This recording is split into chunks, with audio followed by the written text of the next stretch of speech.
My parents used my savings to buy a house, gave it to my unemployed sister, and when I cut them off and let it burn down, the truth finally changed everything. I'm 28, working hard in tech, living frugally, sharing an apartment with 2 roommates to save every penny. I would not call my parents poor, but they have never been financially stable either. My folks have had their fair share of money struggles over the years. My dad especially was always switching jobs, sometimes laid off, trying different things to make ends meet. They have always been on the edge of being okay and just barely scraping by, if you know what I mean. Growing up, my sister Perry and I did not exactly have the same treatment. She is 3 years younger and she has always been the favorite. They let her do whatever she wanted. She could never really do any wrong. She dropped out of high school, did not have any plans to go to college, and pretty much floated around doing odd jobs here and there. Meanwhile, I was the responsible one. My parents always had these big expectations for me, always hinting that I had to be the one to make it because Perry, well, she was not going to. So they stretched their savings thin and took out loans to get me through tech school. They made it clear that this was my shot to make something of myself, and they were counting on me to pull through. They were upfront about how they sacrificed for me, how they could have spent that money on themselves or saved it for retirement, but instead they invested in my future. Honestly, I did not see anything wrong with it back then. I figured, yeah, they are just doing what any parent would do. They wanted me to succeed, right? So, I kept my head down and worked hard, thinking one day I will pay them back and everything will be fine. After tech school, I landed a good job. It was not anything huge, but it was enough to start saving and paying back some of the student loans, which honestly was a weight off my shoulders. I would send them some money here and there, not too much because I was still setting up my own life, but enough to help out. Every time I sent something, Dad would remind me of the big sacrifices they had made, hinting that there was still more they deserved. This was mostly through subtle comments like, "Do not forget where you came from," or "Do not remember who got you here." Real subtle, but I got the message. Then one night, I am back home visiting for a few days. It is the first time I have been able to take some real time off, and we are sitting around the dinner table just talking. Out of nowhere, Dad brings up how they are still renting and how it is tough not to have a place to call their own. He talks about the rent hikes, the noisy neighbors, how tiring it is to move every few years when the lease is up. Then he looks straight at me and says, "We are just wondering when we can stop living on rent and finally settle down, you know." I kind of laugh it off, thinking he is just venting. But then he goes, "You should think about buying us a place, son. You are doing well now. We have done our part to get you here." I am sitting there halfway through my meal just blinking at him like, wait, what? It hit me that they were dead serious. My mom chimes in all supportive, saying it would really mean the world to us. A place we can call our own. You are the only one who can make that dream come true. In that moment, I felt trapped. They were right there staring at me, and I did not know what to say. On one hand, they did pay for my education and support me growing up, but on the other hand, buying a whole house for them. I just started my career, and here they were talking like I should already have enough saved up to buy them a house on top of my own expenses. I tried to laugh it off, saying, "Dad, I am barely paying rent myself. I cannot afford a house for me yet, let alone for you guys."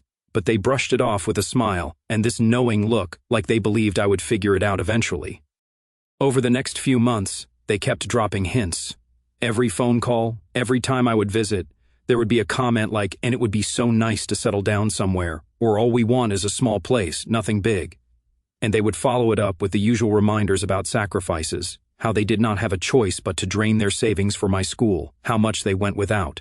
I could not even argue with them. Everything they were saying was true. They had put everything into my future, and they did make sacrifices. But it started to feel like they were not giving me a choice either, like they were pushing me into a corner. Guilt was their tool, and they wielded it well.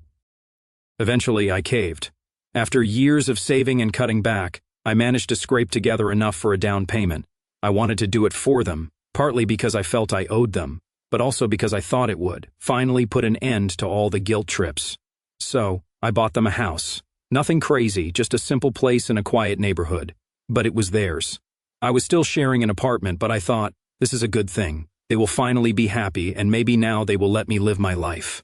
For the first few months they were thrilled. Every call I got from them was about how great the house was, how comfortable they felt, how proud they were to finally have a place to call home. They showed it off to their friends and family. And for once, it seemed like the constant pressure was lifted. They had their house, and I was finally free to start focusing on my own goals. But as much as I thought it would create distance, it did not. The house only got brought up more. Mom would mention how they were making it a true home and all the little upgrades they wanted, hinting that it would be great if I could help out with those costs too. Dad would remind me of the mortgage payments, saying how we are all contributing to make this happen. It felt like every time I would call, there was something new they wanted to discuss about the house. Still, I kept paying the mortgage, sending extra money whenever I could so I could close it off sooner. My life was just work, save, and repeat. But it felt like I was working towards something good. After all, I had made their dream come true, right? I thought that was what mattered. But every time I would look at my own savings, I would get that sinking feeling. I was still just getting by, making all these sacrifices for a house I could not even live in while they sat comfortably in what was supposed to be our accomplishment. So, now that my parents had the house, I figured things would finally chill. I thought they would back off a bit, you know?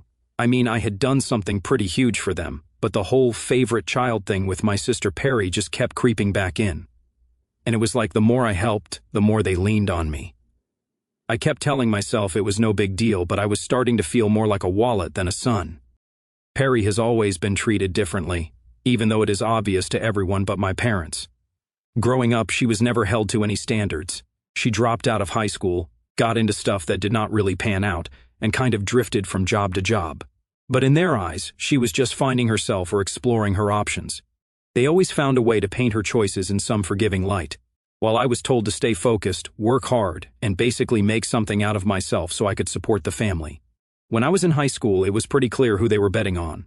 I got drilled about my grades, career plans, and any move I made. Meanwhile, Perry could bring home F grades on her report card, and Mom would tell her that not everyone is cut out for school. She could do no wrong, and I was the one expected to set the example. They saw me as their insurance, the one who would go out and make sure everyone was taken care of. Perry was like the family pet, except, she got everything handed to her. So, here I am paying for the house while they are treating it like it is her space too. I did not think too much of it at first. After all, it was technically their house. So if she wanted to come over or stay for a weekend, it was not really my business. But then I get these weird comments from my parents about how Perry really loved the new place, or how she had been staying there for days at a time. They even started talking about how great it would be for her to settle down nearby. That little hint just kept popping up every time I would visit or call. Every single conversation with them started turning into some variation of, "It is so good for Perry to have stability nearby." They would say things like, "Maybe she could live here while she figures things out." They would say it in a casual way, like it was nothing big, just something to think about. But I had worked my butt off to buy that house for them, not to fund a place for Perry to crash whenever she felt like it. A few months in, and I realized that her little visits were not just visits anymore. She was practically living there. I did not want to jump to conclusions, so I asked Mom about it directly. One day, she gave me this vague answer, something like, "Well, she is just here helping us out around the house." Helping with what, though? Every time I would visit, Perry was there just lounging around like she owned the place. One weekend, I decided to pop by unannounced. I had not told them I was coming because, I wanted to see for myself what was really going on. I get there and it is not my parents who open the door. It is Perry. She is wearing pajamas, looking super comfortable, like this was her place. She seemed surprised to see me and actually asked, Oh, what are you doing here?" As if I was the one intruding. I remember just standing there, a little stunned, trying to process why she was acting like she had been there for weeks. I go in and the whole house is set up with her stuff everywhere. There were clothes, bags, and makeup strewn around. It was like she had moved in, no question about it. I ask her, "Where are Mom and Dad?" She shrugs, saying they are out shopping or something and will not be back for a while. I sit down trying to play it cool, but inside I am fuming. We sit in this awkward silence for a few minutes and I just cannot take it anymore. I go, "So, are you staying here for a bit?" She just shrugs again, saying, "It is a nice place. Mom and Dad do not mind me hanging out here." I wanted to tell her off, say something like, maybe I mind, but I knew that would blow up into something bigger. So instead, I just nodded, biting my tongue, trying not to lose it right there. When my parents came back, I brought it up casually, saying something like, "Hey, I did not realize Perry was staying here." They just laughed it off, saying she needed a place to stay for a while because things were not working out with her roommates.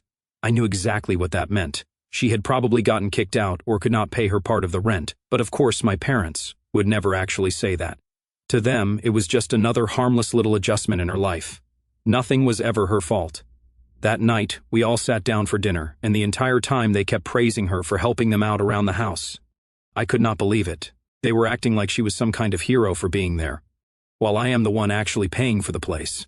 Every time I tried to bring up something related to the house, they would steer the conversation back to Perry, how good it was for her, how she was finally getting her feet on the ground, and how this was just what she needed to get on the right track. It was like I was not even part of the picture anymore. They were making this house about her, as if my sacrifices did not exist. After that night, I could not shake this feeling that I had been duped. I did not sign up to buy a house for Perry. I bought it for them, thinking I would be giving them security. But it started feeling more like I was financing Perry's new life. I left that visit feeling frustrated, like I had walked into a trap I did not even know was there. It was becoming clearer that my parents had a blind spot the size of a house when it came to Perry.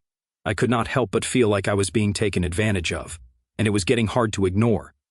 The next time I talked to my parents, they dropped another bomb on me. They started talking about how settled Perry seemed to feel in the house and how great it would be if she had her own space. I tried to laugh it off, saying, well, she has got to find her own way eventually, right? But they just looked at me with these blank stares, like I was not getting it, and I realized then that they had a different idea about what her own space meant. Here is where things went completely off the rails. After that last visit, where I had walked in on Perry just lounging around the house, I figured she would be moving out soon, or at the very least, she would help out if she was planning to stay longer. I thought maybe she was just crashing there temporarily like we all do when we are going through something. But a couple of weeks later, my mom calls me up, all casual, and drops a bomb on me. They had actually moved out. Yeah, you read that right. My parents moved out of the house I bought for them, and Perry had moved in full-time instead. I sat there, phone in hand, trying to process it. I could not believe what I was hearing.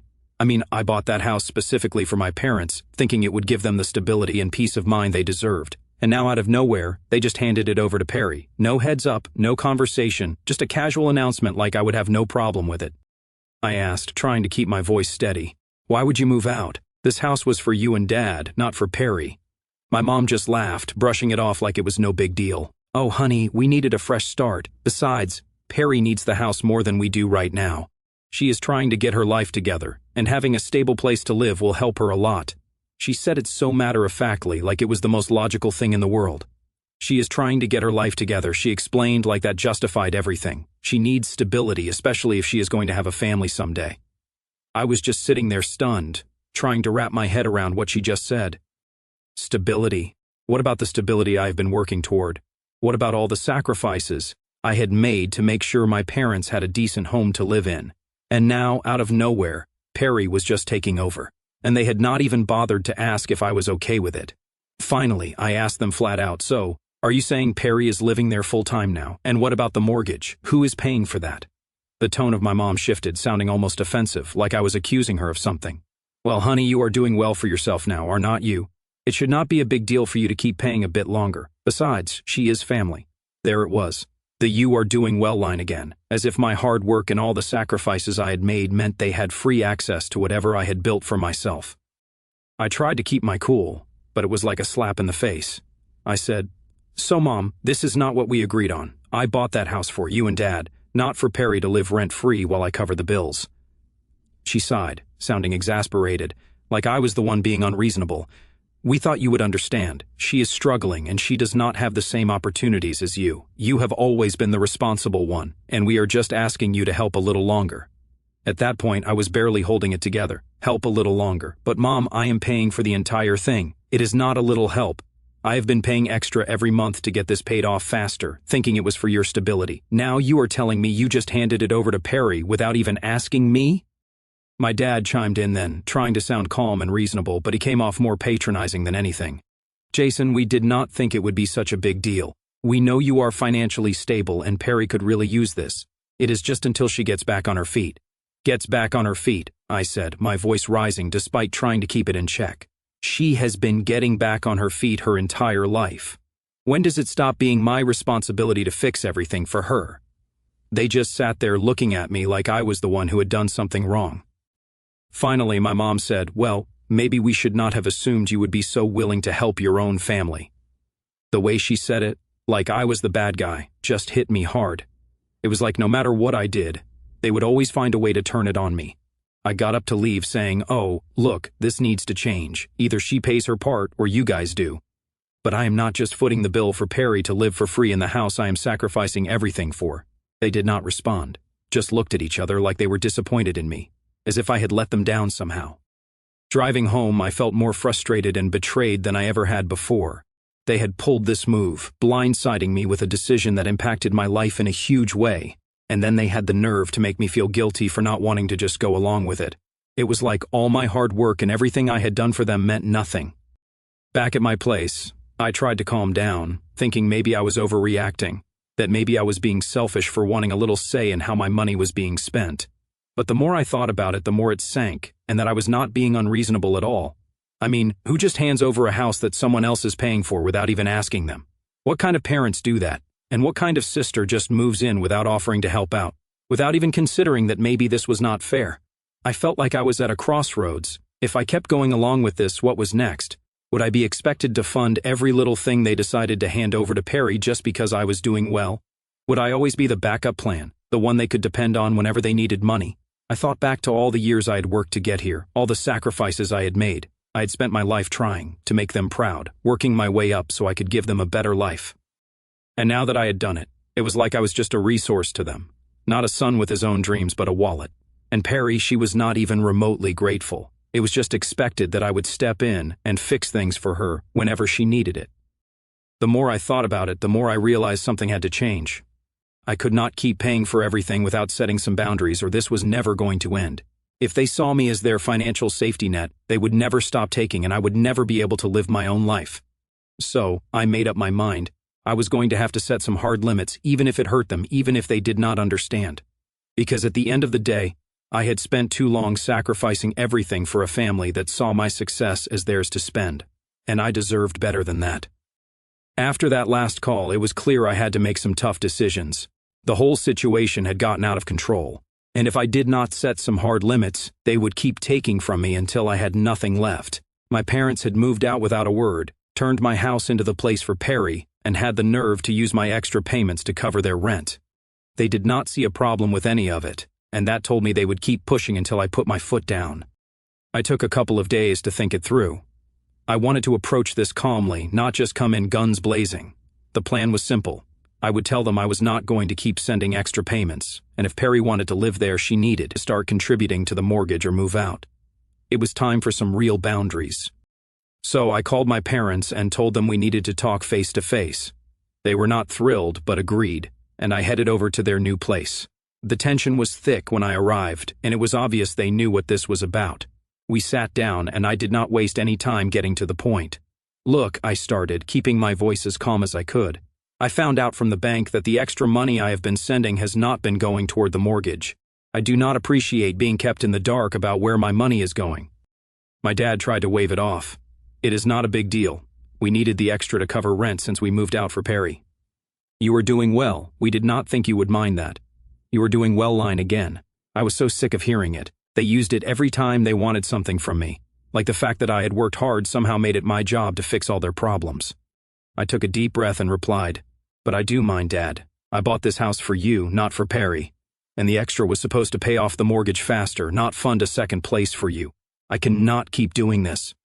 My mom gave me that disappointed look she had perfected over the years. "Honey, Perry needs stability. She does not have the same opportunities as you. We thought you would want to help your sister." I was so frustrated. I could feel my patience slipping. "Oh, Mom, I am already helping. I bought the house. I have been paying the mortgage, and I even sent extra. But Perry is an adult. If she wants to live there, she needs to contribute. This is not fair to me." Dad shook his head, looking annoyed. "Oh, you are being selfish. We have done so much for you. Is not it time you gave a little back to the family?" I felt my temper rising, but I kept it together. "Yes, I am giving back. I have been giving more than enough, but I have a right to set limits. And right now, the limit is that I am only paying the minimum mortgage from now on. If Perry is staying there, she needs to pitch in or she has to find somewhere else to live." They both looked at me clearly unhappy, but I did not back down. I had rehearsed this in my head so many times that I knew exactly what I needed to say, and I was not going to let them guilt me into caving. "This is not about not caring," I added. "It is about fairness. I worked hard to get here, and I deserve some respect for that. I am happy to support you guys, but not like this." My mom sighed and tried one last time. "But we thought you would understand. Family takes care of each other. Family also respects each other," I replied, feeling more firm than ever. "I have done everything I can to support you, but I have to draw the line somewhere. I need to focus on my own life too. If Perry wants to stay, she needs to help out. If not, then I will figure something else out with the house." There was a long, uncomfortable silence. They were not used to me talking like this, and I could see they did not know how to react. My dad eventually muttered, "We will talk to Perry." It was obvious he was not happy, but he realized I was not backing down this time. I left feeling drained but also relieved. For once, I had stood up for myself without feeling guilty about it. I did not know what they would do or what Perry would say, but at that point, I did not care. I had done my part more than my part, and it was time they started respecting that. Over the next few days, I heard nothing from them. No calls, no messages, just silence. Part of me wondered if I had gone too far, but every time I replayed the conversation, I knew I had done the right thing. I had been bending over backward for years, and it was finally time to put my own needs first. Then one afternoon, my mom called. Her voice was calm, almost resigned. She told me they had talked to Perry, and she had agreed to start contributing to the mortgage. Just a small amount, but it was something. She sounded disappointed, like she still could not believe I had actually asked for it, but I did not let it bother me. "That is good to hear," I said, keeping it short. I did not want to drag this out or get into another guilt trip session. I was just relieved that for once they had actually respected a boundary I had set. Hanging up, I felt a strange mix of emotions. I was relieved, yes, but also sad. I never thought it would come to this, having to argue with my own parents just to get them to respect what I had worked so hard for. But I knew it had to happen. If I did not stand up for myself now, this would be my life forever. Constantly giving, constantly being expected to cover the mistakes of everyone else. In the weeks that followed, things were quieter. They did not push as much, and there were no more sudden changes I was not told about. For once, I felt like I was actually living my life for myself, not just as a backup plan for everyone else. I will not say everything is fixed. I know they still see me as the responsible one they can lean on, but at least now I have drawn a line, and if they cross it, I will not hesitate to remind them of where that line stands. After that last talk, I knew it was time to walk away. I tried everything, reasoning with them, setting boundaries, even offering a compromise to keep things fair. But no matter what I did, it always ended up the same. They saw me as their safety net, not as their son, who also had his own life and goals. So, I made the decision I should have made a long time ago. I stopped paying the mortgage. I was prepared for the fallout. The calls started almost immediately. At first, it was my mom calling every day, sometimes multiple times a day, leaving these long-winded voicemails about family obligations and how disappointed they were in me. She would remind me of all the things they had done for me growing up, making it sound like I was some selfish jerk who had abandoned his family. Then my dad joined in. His voicemails were sharper, more frustrated. He would say things like, "Did not we raise you to support your family? We thought you would always be there for us." But to be honest, I was numb to it. For once, I did not feel guilty. I had given them everything I could, and they had taken advantage of it. This was not my problem anymore. Eventually, when I kept ignoring their calls, they ran out of ways to reach me. But that did not stop them. They started calling from different numbers, sometimes even borrowing friends' phones to try to catch me off guard. I would see an unknown number pop up and hesitate just in case it was important. But sure enough, it would be another voicemail from my mom going on about how family does not abandon each other, trying to guilt trip me right back into covering the mortgage. But this time, I was not having it. I blocked every number I could recognize, and when new ones popped up, I blocked those too. I think what hit me the hardest was realizing that for them this was normal. To them, family meant I would endlessly give, no questions asked. It never crossed their minds that I might have my own life, my own dreams. They could not see me as anything other than a bank account with a voice on the other end of the line. With no one covering the mortgage, things unraveled quickly. Within a couple of months, the bank took over the house, and before long, they put it up for auction. I had been expecting it, but there was a part of me that felt the sting. This was supposed to be the home I had given to my parents, the home I had sacrificed so much for. But after everything, it was not really my loss. They decided Perry was entitled to it, and I was not going to keep throwing money into a place I no longer had a say over. I had had enough. When the house sold, Perry and her husband had to move out because they had no way of paying for it themselves. The calls started coming from Perry too, though by then I had already blocked her number. I did not want to hear her sob story. I did not want to hear about how unfair it was that I was taking away her stability. She had been given every opportunity to step up, to help out, to at least take some responsibility, but she had done none of that, and I was not going to listen to her whine about it now. Then came the guilt-laden messages from my parents. Even after the house was gone, they did not stop. They tried to make me feel like I had betrayed them, calling me ungrateful and selfish, saying things like, "I never thought you would just walk away from family." But to me, it felt like I had done nothing but give to my family at the expense of my own life. All they saw was that the money had stopped flowing, and that was enough to make me the villain in their story. It did not matter to them that I had spent years sacrificing my own goals to support them, that I had bought a house for them with money I could have used for myself. They did not care that I was just trying to make a fair choice. To them, I had become the bad guy the minute I started standing up for myself. Last I heard, my parents ended up renting a smaller place in a cheaper area. They could not afford to keep up the lifestyle they had been used to. And Perry had to finally figure out a new plan for herself. From what I have gathered, my parents have had to make some cutbacks, but they are managing, and Perry, she is not getting her usual handouts anymore. She is on her own for what feels like the first time in her life. As much as I might have felt guilty about it before, now I see it differently. She needed this wake-up call. Maybe now, without me as a fallback, she will realize she has to put in her own work.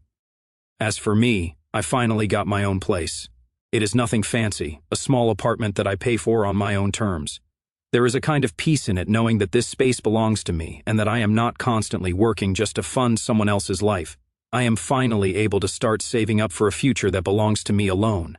The idea of having my own house someday, one that is truly mine, is a goal I am actually excited about. Looking back, it is wild how long it took me to see the truth. For so many years I told myself I was just doing what was right. That family meant giving everything you had. But somewhere along the way, family became a way for them to take and take without ever thinking about what it cost me. It is a harsh realization, but I needed it. I was not just their kid, I was their wallet. And as much as that hurt, it has helped me draw the line I should have drawn years ago. They say hindsight is 2020, and I guess they are right. If I had known how things would turn out, maybe I had handled things differently. But at the same time, maybe this was the only way for me to see the truth. All those years of guilt, all those sacrifices. I see now that it was more about control than love. They did not want a son who was happy and independent. They wanted someone who would take care of them without question. I do not know if they will ever come to terms with what has happened. For all I know, I will always be the selfish son who abandoned his family when they needed him. But honestly, I am okay with that. They can think what they want, believe whatever story makes them feel better. But at the end of the day, I know I did the right thing by walking away. Now I am finally free to focus on myself. I am saving up, making plans, building a life that does not revolve around bailing anyone else out. For the first time, my future feels like it is mine, and I cannot even describe how good it feels to know that the things I work for will actually go toward my own life, not just get swallowed up by someone else's needs. It has taken me a long time to get here, but I do not regret it. If anything, I am grateful I finally saw the truth and had the strength to make a change. Family should be about love and respect, not obligation and sacrifice.